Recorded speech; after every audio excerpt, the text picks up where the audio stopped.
Ladies and gentlemen, welcome to Community Crossfire, another point of view. I'm your host, Norman Oliver. Wow, we've had a lot of stuff going on in the last 24 hours. I'm going to have a show next week. We're going to dedicate the entire show to race relations and what do we think is going on in our city, state, county, country as it relates to race and race relations.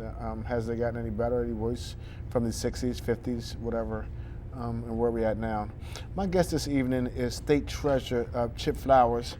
Welcome to the show, Chip. Great to be here. But before I go to Chip, I have a few announcements.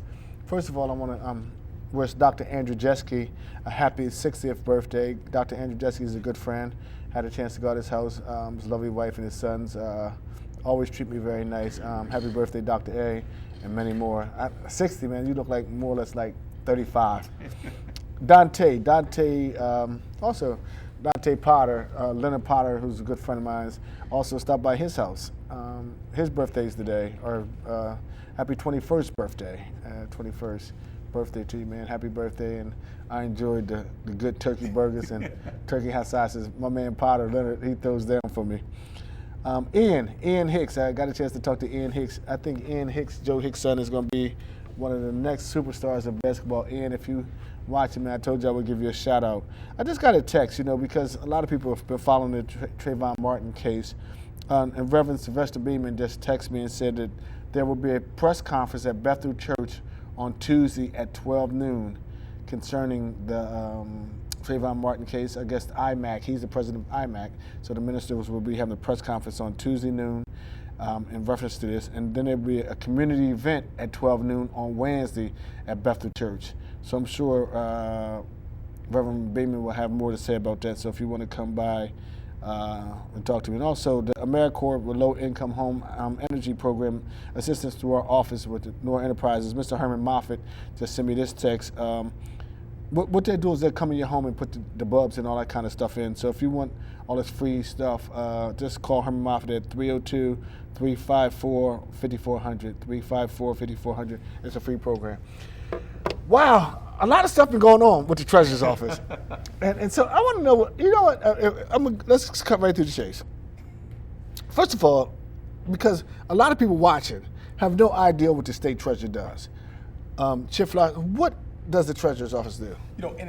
First of all, thank you, Norman, for having me on the show. This show is so influential in the community, and I just think that, for those guests, we want to say thank you, because I think that, you and really everyone who's really involved with Channel 28 understand the importance of community, and communities impact elections. So I just want to say thank you to you and all the folks here at Channel 28 for really making a difference in our community, because I was listening to the list of things and just getting the word out. I mean, people need information. So on that note, what I do is I have the honor and privilege of managing the state's $2 billion portfolio, and that's really what we do. In essence, we manage the state's operating budget. We pretty much, as the money comes in, we invest it. We make sure we put some aside for long terms, but basically most of the money is for short term, and we pay bills. Obviously, we've reduced checks in the office because obviously those are very costly. We've come up with some innovative ideas like the Delaware Economic Index to get information out to people, because I believe that in order to make good financial decisions, people need to have information. So, we've tried to revamp this office based on what New York, Massachusetts, New Jersey is doing, because as you know, Norman, as a businessman, that we have to compete. We can't just have money sitting in an account, checking it, a couple times a year, making sure it's still there. Other states are using their treasuries to make sure that they're making a difference, so they don't have to increase taxes, so they can continue funding programs. So that's what this Treasury's office needs to get to, and I think we've made a substantial progress. We're making money. Apparently, according to some of the critics, they don't like the fact that we're making money. I still can't understand that. But nevertheless, we're going to continue to do the right thing and the honorable thing. And so I'm just happy to be here, and I love my job, and I love serving people. And I think that's really what this is all about for me. Well, let me go right at it. Let me go right at it, because this is Community Crossfire, and we do go right at it. Let me see. I gotta wait till Arvin play catch up on the show, because we're going right at it. Okay? Sure, let's go at it. Jack Markell, who's our governor. Correct. And again, because I don't know the ins and outs, so you're going to have to give us your version, and people may call in and give us a different version. Sure. Jack Markell was the state treasurer. Correct. And Jack Markell, in a lot of people's opinion, is a very bright businessman. And he held your office, and he seems to be thinking that the way you're going about it is wrong. Why? Well, I can't speak for the governor, and I wish the governor, if he did have some issues with the office, would pick up the phone and call me. I mean, I think that we've been trying to. I think it's important that Let me stop you there. Sure. If they didn't have a problem with you, they wouldn't put in a bill to try to eliminate your job. Exactly. They put in a bill to eliminate your power.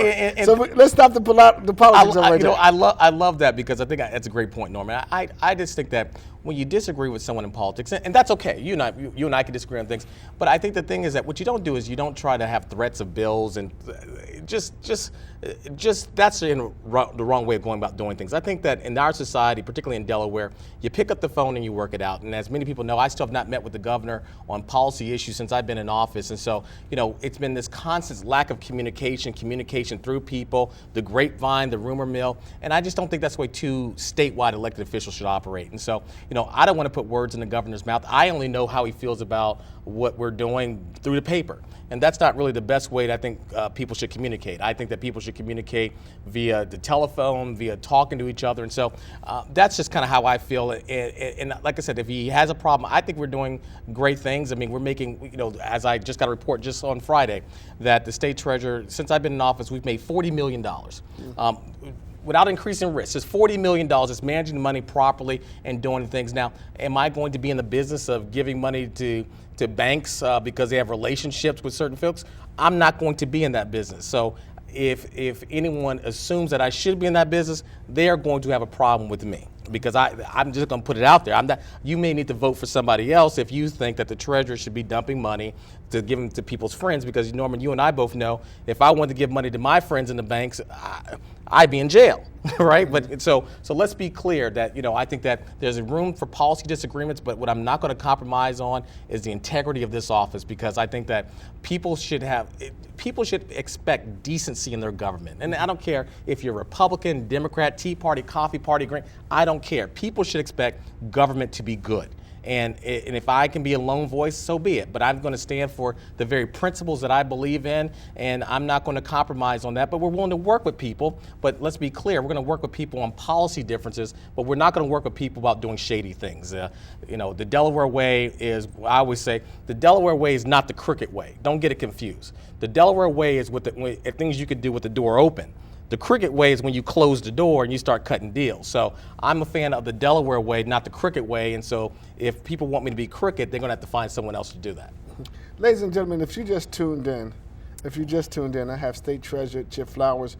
And what we try to do on this show is educate you and talk to everyone, from government to the Tea Party to, I mean, we deal with all kinds of issues. I mean, we were the first show to break the story on gay marriage and all that kind of stuff. I mean, we're not afraid to tackle any issue.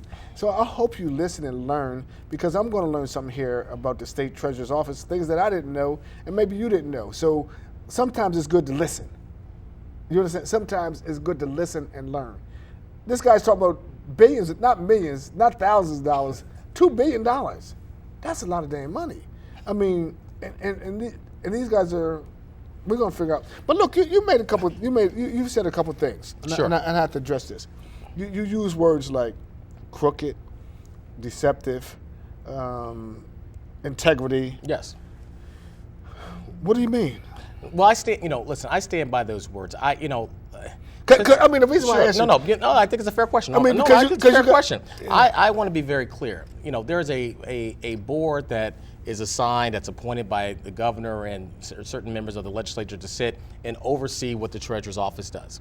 And even though most states have gotten rid of these boards for the very problems that we're experiencing now, we've always decided, look, having a board, we have no problem with oversight. Do I have a problem that the treasurer is the only elected official that sits on this board? Yes, that's a bad thing. What board is this? This is the Cash Management Policy Board. It's a board of about 7 people that sit there, mostly appointed by the governor and a couple appointees from the legislature, that basically sit there, and really it's designed to make sure the treasurer doesn't do anything crazy. The problem that so you have no appointees? Yeah, I have 0 appointees on this board. It's just I'm the only elected official that sits on this board, which I think. And you chair? And no, I don't even chair the board. Oh, wow. Exactly right. So the structure of this board is just off. The board has no term limits. Most of the people have been there since 1981. I think we calculate they've been through 5 or 6 presidents, 5 or 6 governors. I mean, so they figure if there's a treasurer that they don't like, they can outlast you because they can sit on the board for an extended period of time. And I think it's all coming to a head right now because we are managing the money, and our position is very clear. Is that the Treasury manages the money, and we have advisors, and we follow our independent advisors. You know, the Federal Reserve, the White House, the Treasury, they all call our offices. We make strategic decisions every day. But this board is only required to meet twice a year. Now, could you managing $2 billion if you only meet twice a year? That's crazy. You can't do that in this day and age. Let me get some clarity on this. Sure, please. So you meet twice a year. You're not. Alvin, we got to work this. This is a real serious issue here. We got to do it right tonight. Just please, I beg you, because I'm trying to learn something here. So you sit on this board, right? Yes, I am a member of the board. But you don't chair the board. I don't chair the board. But you're the state treasurer. Ironically, I'm the state treasurer, yes. Okay, and we're dealing with $2 billion. Correct. Okay, and you have a lot of, so most of the folks on here are bankers. No, actually, well, some have banking experience. Some of them, like Secretary of State, Secretary of Finance, are obviously the governor's appointees on the cabinet. And then some people have investment experience, some have banking experience. But there's not a significant dearth of investment experience on this board. I mean, a couple of board members, one owns an investment company, which sometimes is problematic because if we decide to put money in one place that's competing with his business, that's at least I think that's a conflict. Right. Of interest. I mean, that's what I would call it, but you know, he sees it a little bit differently. And so I think the board has a good idea and a good purpose if structured correctly, meaning that if the board basically says, listen, Treasurer, we want to hear the same advice you're hearing. We want to meet more than twice a year. We want it monthly or something. And then at the same time, Treasurer, if the advice is solid, we're going to follow it. Now, what the problem becomes if the board members say, you know, Treasurer, we understand that you're getting all this advice from the White House, Treasury, Federal Reserve. You're managing money. You're doing a good job. But we're going to tell you don't follow that advice. We're going to go do something differently. Well, that puts the Treasurer in a conflict because obviously, you know, I'm sitting here saying, are the people ever going to forgive me if I basically ignore all this advice of where to put the money to follow a couple people on the board? And it's a tough call. Well, you got into a riff, right? A lot of stuff is what I'm reading with someone from Wilmington Trust. Yes. Do they manage some of our money? Yes, Wilmington Trust does manage some of our money, and at the site, there's a lot of good people who work at Wilmington Trust. I think where the inappropriateness came in was the former deputy state treasurer under the prior administration became the relationship manager. And so the former deputy state treasurer was able to access systems. So if he didn't like a decision at the treasurer's office about how much money we want to give the bank, then he could go to a board member that happened to have at least at one time, some stock positions in the bank. Wow. And then say, okay, complain to the board member about the fact that the treasurer wasn't giving him enough money, which resulted in that board member complaining to the administration, which resulted in, we're going to take the power away from Chip Flowers to give money to the banks. I mean, that's how fast that process went. And people, that's scary. That's pretty scary that, you know, you have a Treasury, people, professional staff trying to do the job, trying to do the right thing, and then all of a sudden one person that had a former government official that had influence attempted to bypass the system, go contact someone on this board, and the board basically said, well, if you don't do something with the treasurer, we're going to threaten to quit if he doesn't give the money to this bank. I mean, that's some dangerous stuff. So that's why I'm in the paper saying I don't have a problem standing on this side, because I think that no treasurer, I don't care if you're Republican, Democrat, Independent, Tea Party, whoever sits in his office, you should never have to ever worry about being threatened with legislation because you're trying to do the right thing. You know, ladies and gentlemen who are watching this, I'm just sitting here listening. It's some deep stuff coming out of here. I mean, like, and it takes a courageous person to say this. I mean, and that's why this is Crossfire. I mean, and I don't understand the whole cash management stuff, but I understand money. And I do understand what you're saying. And like, this is kind of a risk to even bring this to the forefront. Yeah. Do you find this like as a risk? You know, I find it a risk. You know, look, I'm sure. I love it. One thing I've learned the past 2 years in government, which is unfortunate, people love to give threats. I mean, and you have to find your inner character when you're serving in public office. I tell you, the things that I've heard, oh, if you don't do what we want to do, we'll get you a primary. If you don't play ball, we'll ram a bill through you. I mean, this is just, I'm going to say it, and I don't care what people say. Grow up. Grow up. We have about 1 million people in this state that deserve the best from all of us. They deserve the best from all of us. Now, when the paper came out and all the people were saying, Chip Flowers, we're behind you, public support, did I run around and say, well, I'm going to get a bill now and I'm going to go change the way that I want it? No, you have to understand that that's not appropriate. What's appropriate is with great power comes great responsibility. And we all have great responsibility and we have to behave accordingly because, you know what, Chip Flowers' money is fine. My money is in a bank someplace managed very well. The governor's money is fine. His money's in a bank managed by his advisors. I'm sure most of the members of the board, their money is very well. But you know, when we get in these public spats, guess whose money is played with? It's the people's money. And that's not right. And that's why I'm making a stand saying, I'm not going to allow personality disputes. I'm not going to allow threats of the office. I'm not going to allow that to play with people's money because people need us to do the right thing. And so they're going to talk bad about me, call me a dog. They can do whatever they want. But you know, my grandmother swept the steps of Tuskegee University to put my mother through school. And I remember her sending letters when I was in college saying, Chip Flowers, Chip, here's $5. That's all I can give you. But just do me one favor, represent us well when you get there. And that's what it's about for me. So they can't find the stick to get me. They can't say, well, we can promise you this job because that doesn't do it. They can't say, we can give you more money. That doesn't do it for me.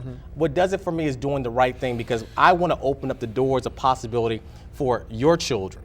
Because I'm not trying to worry about my kids. I'm worried about your kids because I believe if I open this door up, some more people get through. And eventually we're going to change Delaware.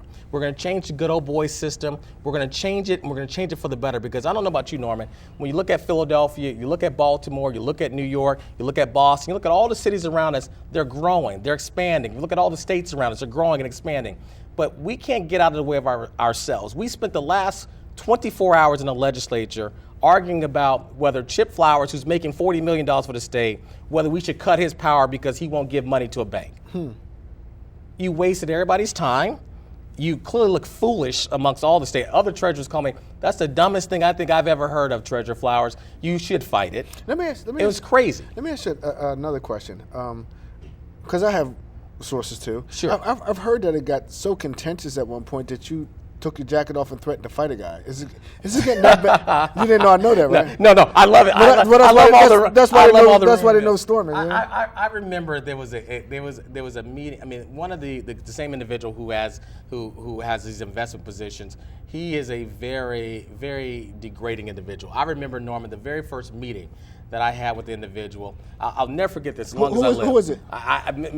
He is, I will not say his name, but he is chair of the investment subcommittee of the board, and so people can look him up. I remember him saying to me, I'll never forget as long as I live, we had the initial meeting between myself and just himself and the chair of the board, and I'm all excited, I'm treasurer, I'm like, just got elected, said we're gonna do some great things.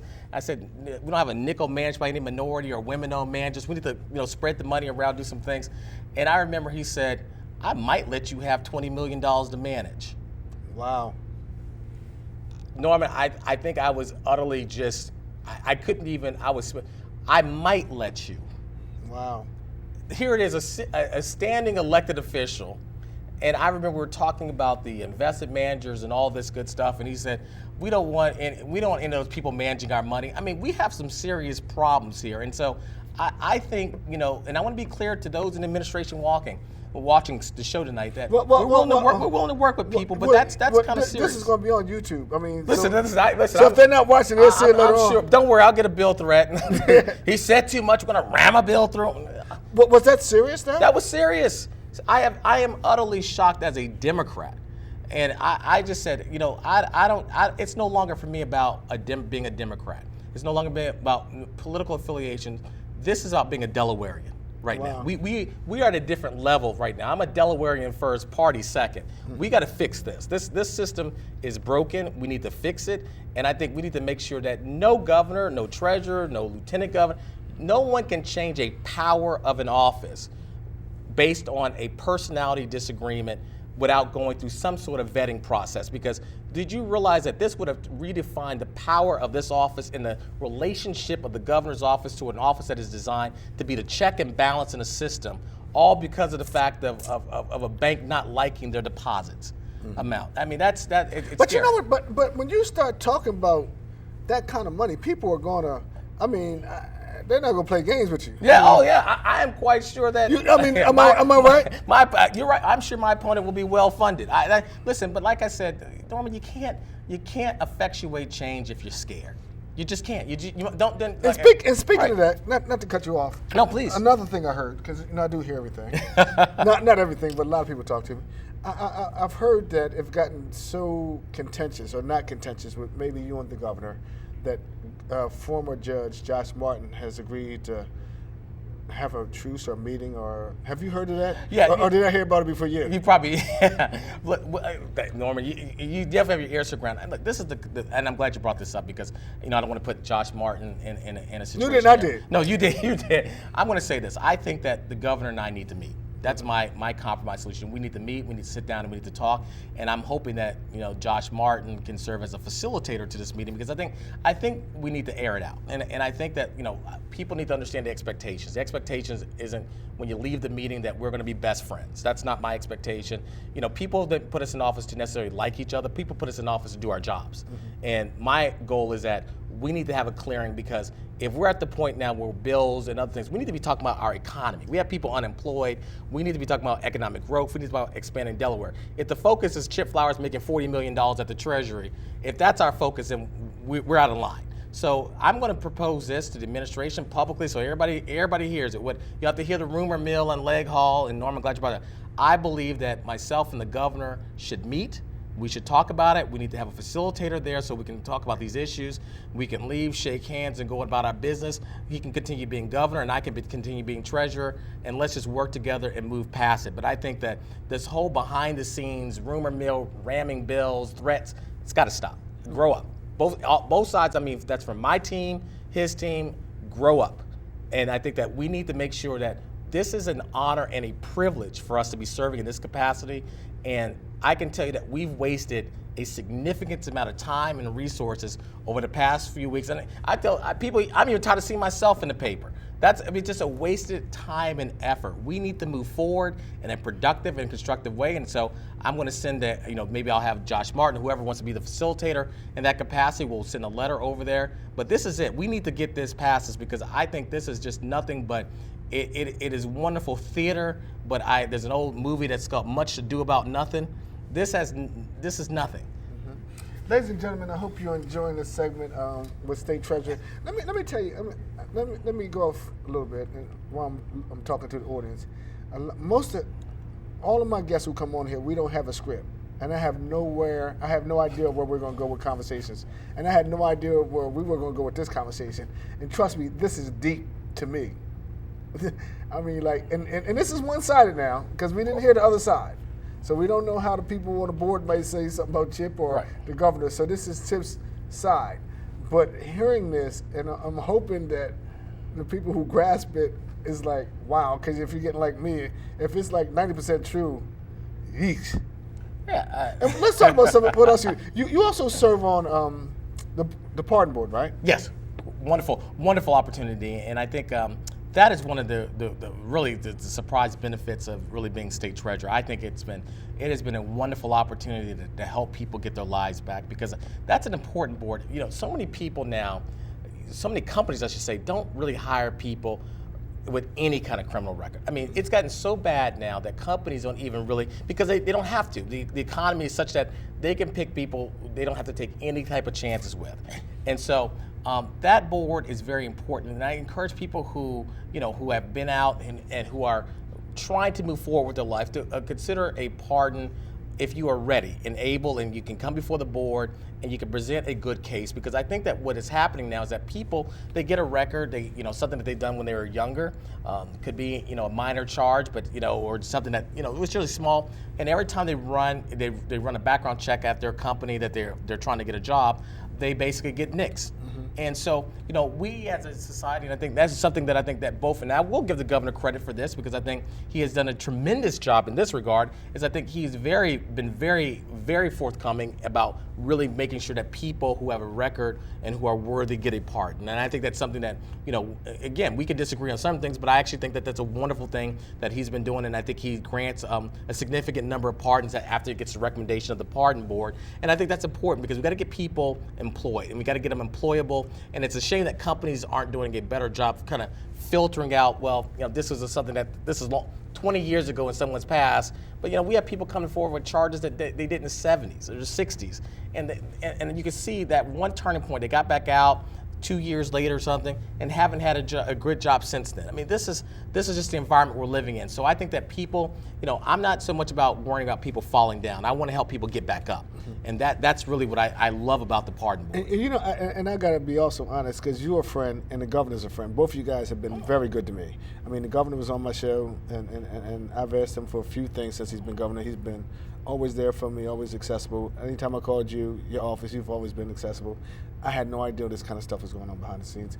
Put the phone call, the number up, because somebody else may know more about finances and what's going on besides me, and they may have some more intelligent questions. Let me ask you another question. Is this all what it was made to be? Did you think anything different has been different since you've been state treasurer? Well, you've been there for like 3 years? 2.5 years. I think sounds like there's a lot of stuff going on. There's a lot of stuff. It's all positive. I mean, we should be celebrating the fact that we're making money. We celebrate we've reduced checks. We should be celebrating the fact that our state money is now collateralized. It wasn't collateralized when I first came into office.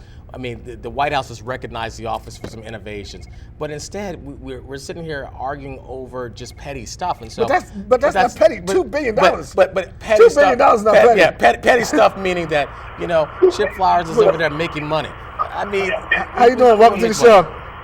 Yes, this is Brother Nino. I just want to say kudos to Chip Flowers. My voice is kind of hoarse right now because of Trayvon Martin. But I just want to say you're doing a budget that's so tremendous, and you're doing a hell of a job, brother. Keep pushing. Keep pushing. I love you, brother.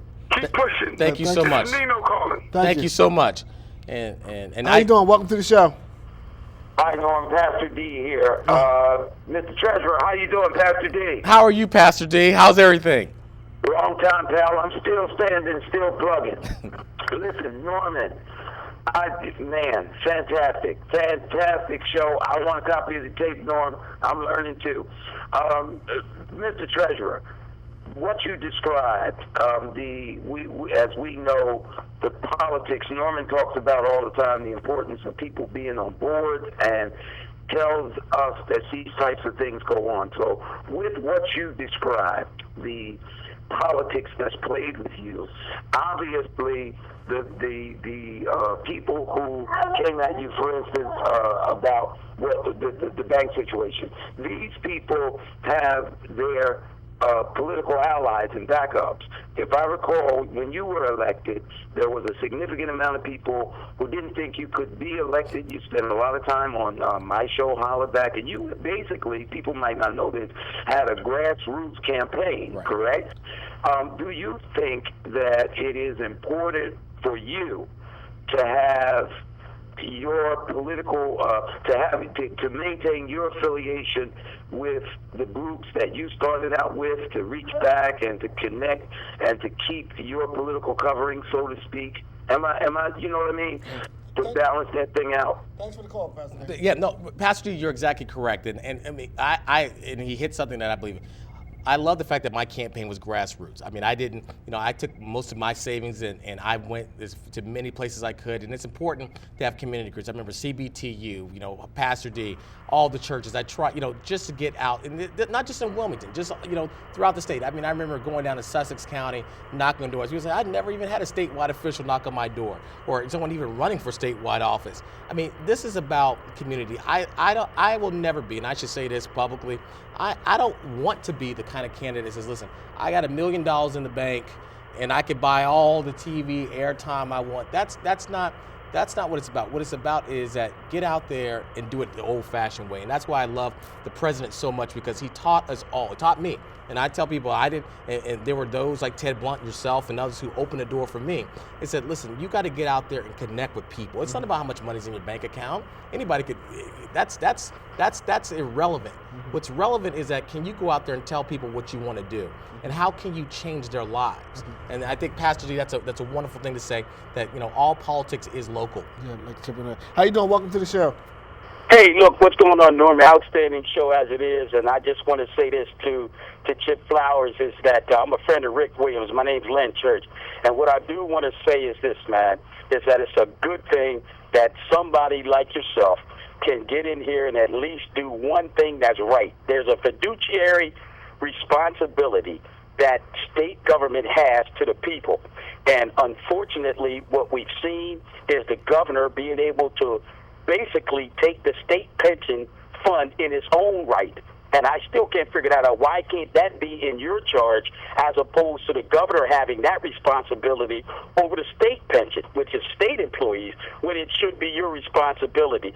That being said, what I'm saying to you is this, is the fact that regardless of whatever happens in this game, you know where you are with these individuals, and you know they're coming after you. And anybody that's been in Delaware as long as I've been in Delaware, you just know that this is a situation in which they've been exposed for the mismanagement of money, and we're talking about 21.5 at the old General Motors plant. Now, we're not even going to talk about the funds that are down at Chrysler, at the old Chrysler plant, where those funds are mismanaged. And I see you smiling, and that's a good thing, because you see, some of us are still on point, and we recognize that he was the treasurer. And one thing you know about a treasurer, when you've been in that office for over a decade, you know how to move money, whether it be right, wrong, or indifferent, but you know how to move money. And now you're the governor, and then what happened is he's been exposed.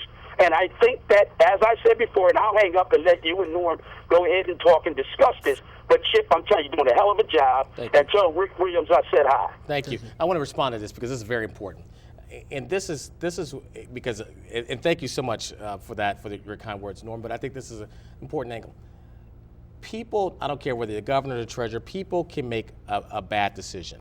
And with the Fisker plant and the money we lost in Fisker, I was one of the few people who opposed it because I just didn't think the economics of the transaction. As a small business owner, you and I both know that nobody ever gave us money to start our business. So I actually have a problem when we start giving money to businesses to come here, because I just think that, we have too many small businesses that actually need help.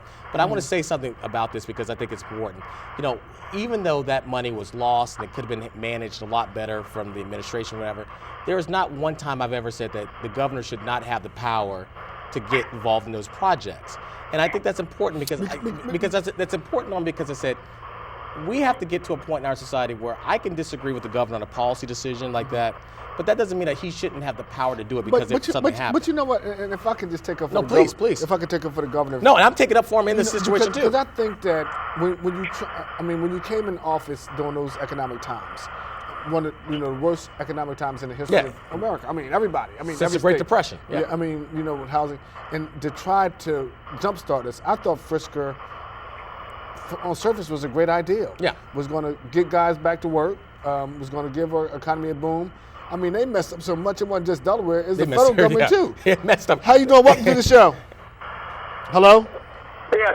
Hi. Welcome to the show. Yeah, well, I want to say this to Chip, even though I wasn't originally a supporter of Chip, I do think he's doing a good job. But I want to just say this, Chip. You ran into what I already know as Delaware politics. A couple things you doing wrong there, I'll tell you. One is you starting to do too good at that job. If you do too good at that job, Matt Dinn might be in trouble for governor. Now, you might say, I'm not thinking about running for governor, but all this, see, this is a Trayvon Martin in another way. You gonna get murdered because you trying to do right. See, in Delaware, I don't understand why you don't know this. You just can't be black and just go all the way up in the state politics. And I said this to Velda as well as to you. If you do too good a job, this is already a job set up for somebody at the next level, and this is why they're trying to rough you up down there. This is what happens to black politicians. As long as they do stay in their lane, you can get for so far, and then that's it. Now, nobody don't want to say nothing because they love the governor and all that there. I ain't obligated to them like that. And this is a travesty that black folk, that I kind of like. You ain't talking that Democrat stuff no more like you was when you first got elected, because you found out that they don't love you. See what I mean? And you realizing that, listen, you're going to have to build a consensus of some other people, because down in Dover, but you just go back to being boy. And whether you like it or not, this is what they're doing to you. Because they never done this to Jack Markell, it ain't never been done to no other state treasurer, and they're going to rough you up if you think you get too big for your britches. I hang up. Thank you, Reverend. Thank you. Let me ask that, because there was a lot. There was a lot there. Hey, look, I always say I don't. I'd like to think that it's not about race, and that's a whole different discussion. Maybe tune in next week to Norman Oliver's show about that, because I don't want to even get into that. But I do think the essence of the comments is that we have to figure out, why is this happening, and and I think that's why I came on the show tonight with a mission, not to put down the governor or anybody else, to say that people have to talk. And in Trayvon Martin's, even opening up that dialogue, people need to get together and talk, because I think what ends up happening when people read the paper and they see a sitting governor and the first African-American state treasurer, and they see stripping of powers, but yet the treasurer's doing, at least on paper, I would like to think I'm doing a good job, $40 million. People don't understand it, and people begin to fill in that void. And I think it's my job and the governor's job to basically say, we don't want to create a tempest here. We don't want to create a mess. And I think that's why I think it's important for us to meet, sit down and talk about it, because again, we don't represent just the African American community, we don't represent just the Hispanic community, we don't represent just the white. We both of us represent the entire state. Right. How you doing? Welcome to the show. Yeah, good evening. I'm a taxpayer in Delaware, and I have a couple of questions. First of all, I want to know if the people on that board get paid. And second of all, I want to say, keep doing what you're doing. And what is it that you want the people in Delaware to do for you to help you? Whose phone should we begin ringing? Thank you for the call. That's a great question. First of all, no, they do not get paid, except the cabinet secretaries get their normal salary, who sit on the board, but the private citizens don't get paid. The second thing I think I can ask people to do two things. One, continue to pray for me, because I think, I make no bones about it that I'm not too good for asking people to pray for me. And the second thing I would say is that be engaged in the issue. And I think, calling the appropriate people and particularly your legislator, people need to hear and call particularly the legislator. Margaret Rose Henry, Senator Marshall was great. I could think John Kowalko was fabulous. I mean, there were people down there who stood their ground with me and said, we're not going to let this happen. And I think that they need to hear from us. They need to hear from all of us to say, this isn't a Republican issue, it's not a Democrat issue, not a Tea Party independent. This isn't right or wrong issue.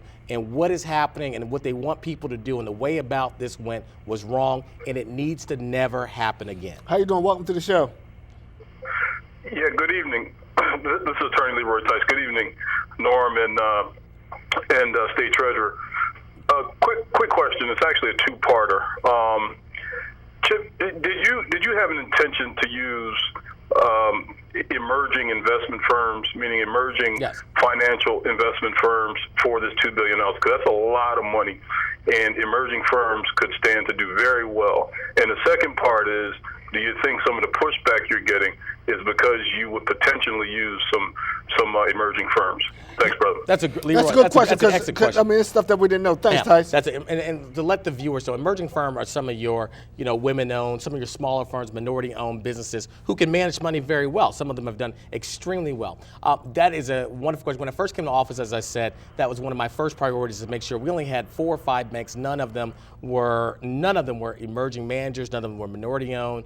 And so one of the things we said was that we are going to change that. And so when we went out the bid, we actually basically found a wonderful woman-owned firm in California that's actually rated very well, did a wonderful job. We opened the door. We had many applicants, and we told people, listen, we are going to help open the doors. And so now, instead of, we took it from 4 or 5 banks up to 9. So that's why some of the banks are upset, because we spread the money around, because we want to give people a shot, because everybody deserves a chance. It's the taxpayer money. And to your second question, Attorney Tice, about whether or not pushback, I can tell you that a few of the board members did not like that. They made their they made their displeasure known, and they would try little tricks. And part of the tricks is what you could say is that, some of these firms are small, so you could say, well, Treasurer, you could only put money in a bank that could, with a firm that could hold $250 million. And so, some of these small firms only have $10 or $15 million. So we cut through all that and said we're not going to discriminate based on deposit amount. So that's why we were able to get a lot of people to apply. You know what upsets me about these kind of conversations? I mean, again, I have no idea, some stuff, but I do have some idea of some stuff. Where are those big mouths? The Tom Wagners, the Mark B's, that's what I call him. There's some of these creeps who talk about little $10,000, $5,000 stuff, mess with people, mess with agencies. Now we're talking about $2 billion. Never hear peep out of them. They're never around. I mean, I look at all these, no bid contract stuff. I mean, I'm telling you, man, it's pathetic. And next week we're gonna cover a lot of stuff when we deal with race relations. How you doing? Welcome to the show. How you doing, Norman? It's Julius Cephas, and how you doing, Chip? Hey, Julius, how are you? Okay, Chip, can you tell everybody your credentials? I think you went to Wharton Business School. Let everybody know your credentials and why you're qualified for this job, and so people can understand in the audience. And I'm gonna hang up and listen. Thank you, Jim. Well, thank you. I don't like talking about myself, but I'll answer. But I was going to answer. That's a good question. It's a good question, and thanks, Julius. I went Turn your TV down real quick. I went to the University of Pennsylvania, majored in economics, minored in international relations and psychology. Then I followed up, went to Georgetown University for my law degree and my master's in business administration, focused on corporate finance and strategy. And then I also have another master's degree from Harvard at the John F. Kennedy School of Government with a master's of public administration. And then, of course, I have my own business, which I started a law firm that does mergers and acquisitions work, as well as corporate procurement. And I did some time at the White House Office of Political Affairs under President Clinton, and spent some time on Capitol Hill while I was in law school. So, I love finance. This is what I do. And I always tell people, I applaud people who, work for business and being successful. But it was a wonderful experience being employee number one. And you know this, Norman, as a business owner. When you're an employee number one, you have a lot of decisions that you need to make. And so, I've dealt with tough people before at the White House and things of that nature. So I think I'm in for the long haul. And so with people's prayers and just the support of people really throughout this state, that I think I can hang in there. How you doing? Welcome to the show. Hello, how are you? Good evening, Norman, and good evening, Mr. Flowers. Good evening. This is Denise Spanish. I'm calling to ask you, and I'm learning too, because this is, finance is not my specialty, so I'm learning. This I think you said $40 million that you have, grown the budget, or you're making profit. Is this money going to be used to finance the Obamacare that's getting ready to come down the pike in 2014? What exactly are you going to do with this $40 million? And I applaud you, first of all, for being able to accomplish that, but what's the main goal for the $40 million? That's a great question. I mean, you're like me. Denise, you're like me. We don't know, but we know. Exactly. That's a wonderful question. And everybody who's watching the show, let me spend 2 minutes and clarify really the role that the Treasurer and the budget play. The governor proposes the budget. The budget goes to the General Assembly, the people's elected representatives, to determine how the money should be spent. So the money, they develop it, and by June 30th, they sign a budget. And then what happens is that simultaneously, we hold the money until it gets spent. But the Treasurer's office, and I think rightfully so, should never determine how money gets spent. We should invest the money, but you don't want one individual ever saying, well, I want to spend the money this way. You want to kick that back to the people's representative, which is the General Assembly and the governor. So what happens is that we basically just make the money while it's sitting there. Every day the state, gets deposits from fees and hopefully not too much taxes and all that stuff, comes to our office. We just manage it until it gets spent. And so it comes in every day, and generally we pay the state's bills with money coming in. Very rarely do we have to dip into our investments, because enough money comes in every day to pay the state's bills, and so it's just money in, money out. So to answer your question about Obamacare, the $40 million that we make off of interest that we make just investing the money and putting it in making smart decisions, that money reverts back and just goes right back to the General Assembly at the end of the year, and it becomes part of the money that the governor and the General Assembly use to budget. They just add that money to whatever is budgeted. So that's really the way that works. How you doing? Welcome to the show. Yeah, you can answer this at another time if you like, but while it was on my mind, the president of the United Way makes $253,000 and the mayor makes $113,000. So why do people donate money to United Way when it's $250,000 goes up front for her pay? That's all I got to say, man. Well, I think sometimes that's misleading. Right.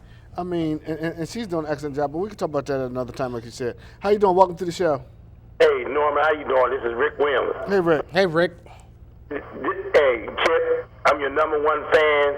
Whatever you do, you know I'm with you 150%.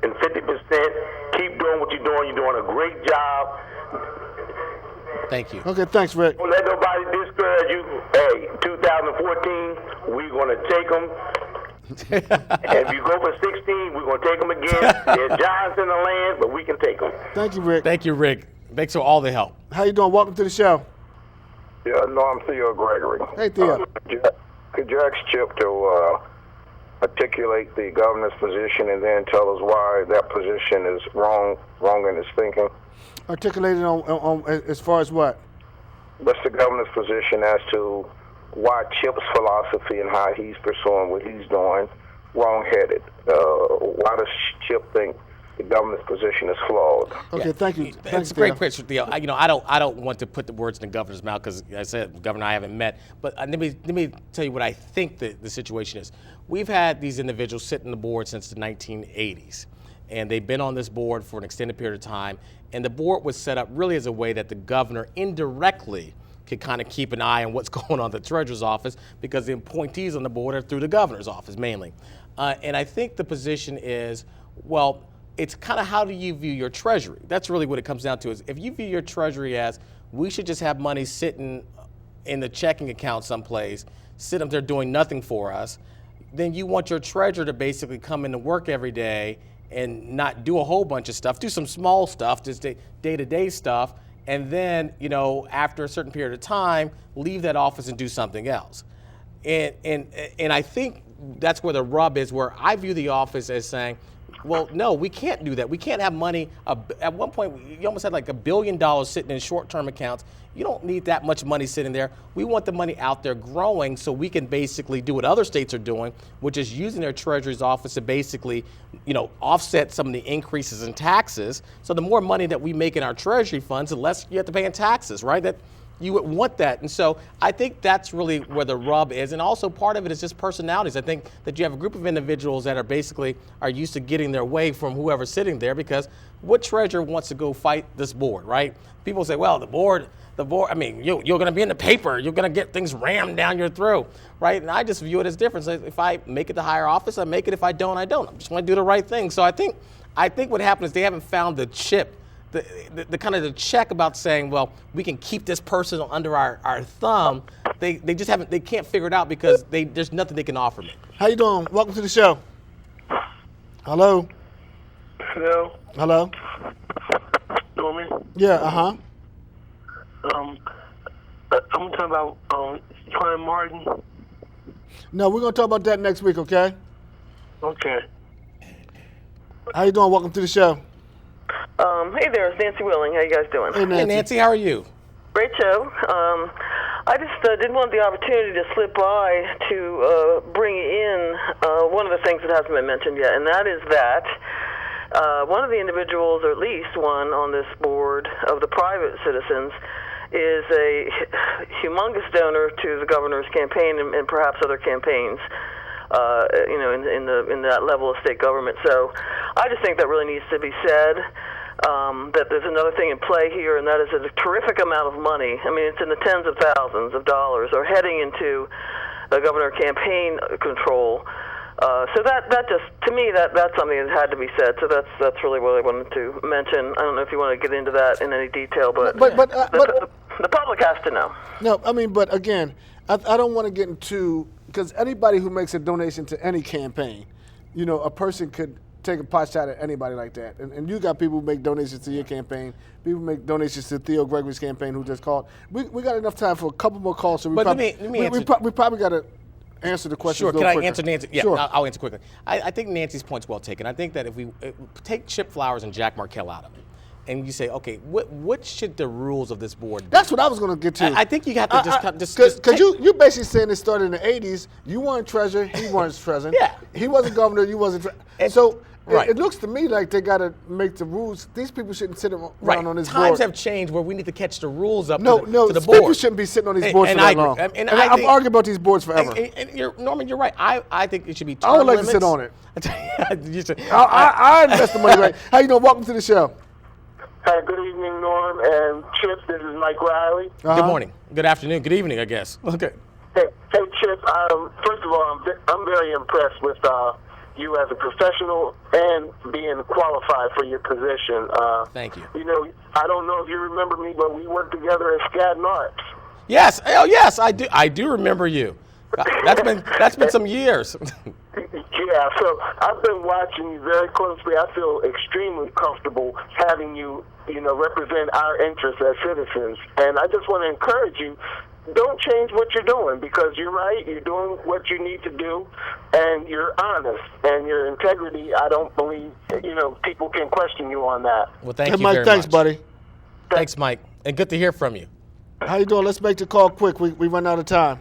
Okay, great show. But is there a way, I understand that the Delaware lottery funds go into a general fund. Is there a way like Pennsylvania does to see about where it really should go, like to have it designated to go somewhere it might go? Thank you. Yeah, that's a perfect, the General Assembly would make that decision, not our office. Again, we just hold the money, we invest it, but again, where they designate it, and I think that's the right thing, the governor, General Assembly should figure out where that money should go.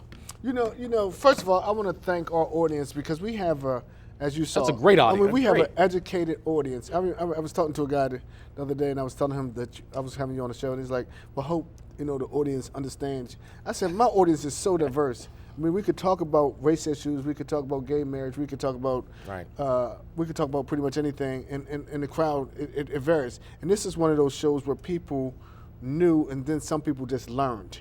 I got a text from my good friend Joel Coppage, said Hornet Pride, because Delaware State Hornets. Delaware State. Basically saying, man, great show, because a lot of folks don't know what the treasurer do. Right. I mean, because a lot of states it's appointed position. Exactly so right. You don't know what they do. So I want to thank you. Thank you, Norman. And I think that at some point, I hope that you and the governor, because you guys are two good friends. Let's do 30. How much time we got?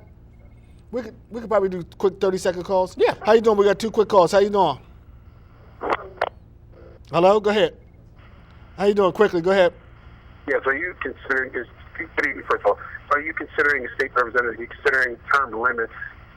Is that one of the things you're going? I know you may have other issues, but is you considering term limits for the board? Term limits for the board. Yes, term limits for the board. I believe it should be considered, as well as Nancy's point about people who give significant money you shouldn't be able to give money to the treasurer or to the governor if you're going to sit on this board. But how do you control that? I think you actually can. I mean, there are some ways where you can basically restrict the ability of people to give money if you're going to get appointed on this board, because it gets a bad perception. If you give me money, I'm going to make it clear, I'm not taking a nickel or a penny from any sitting member of the Cash Management Policy Board.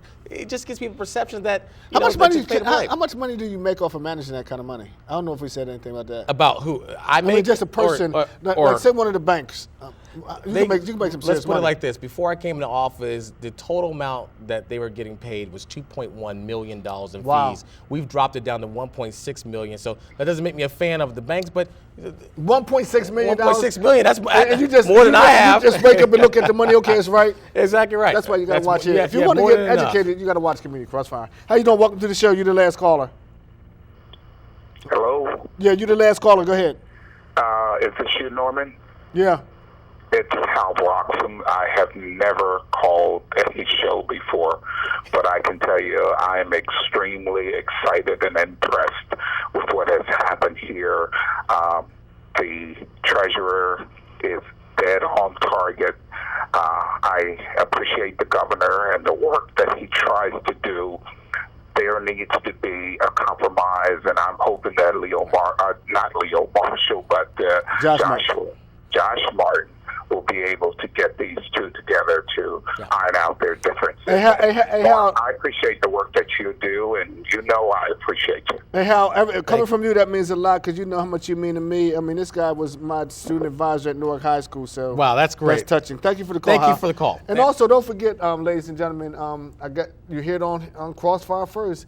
I got a text from Reverend Beeman. They're going to have a press conference dealing with the whole Trayvon Martin case on Tuesday at 12 noon at Bethel Church. Then at Wednesday, they're having some kind of rally. And next Sunday, we're going to have a whole show dedicated to that. No one's coming on the show but me.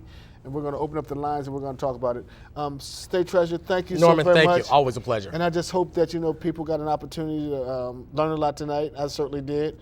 And I hope that, for the state's purposes, that everyone comes together. I hope so as well. This too shall pass, as they say in church. And thank you for your listeners, and thank you guys for your prayers. And we're going to do the right thing, and the rest is politics. But we're going to always. My goal is always to do the right thing. I'm gonna tell you, man, this was a dynamite show. I mean, again, people. I mean, I see Bo Biden all the time. I've asked Bo Biden. People always ask me, when are you gonna have Bo Biden on the show? Trust me, I've asked Bo like 75 times. I told him I get tired of seeing him on NBC. I text Matt Denner, asked him to come on the show, and Matt's going to come on at some point. Reverend Bullock, I saw Reverend Bullock. I mean, these are the people asked me to come on the show. Reverend Bullock told me he's waiting for the rate issue. Well, we just had the biggest land use issue in the history of Delaware, the Stokes projects. I don't know what they're waiting on. So you ask those folks, and they'll come on. You got to come on Crossfire, man. Hey, thank you, though. This was great. Peace. I'm out of here.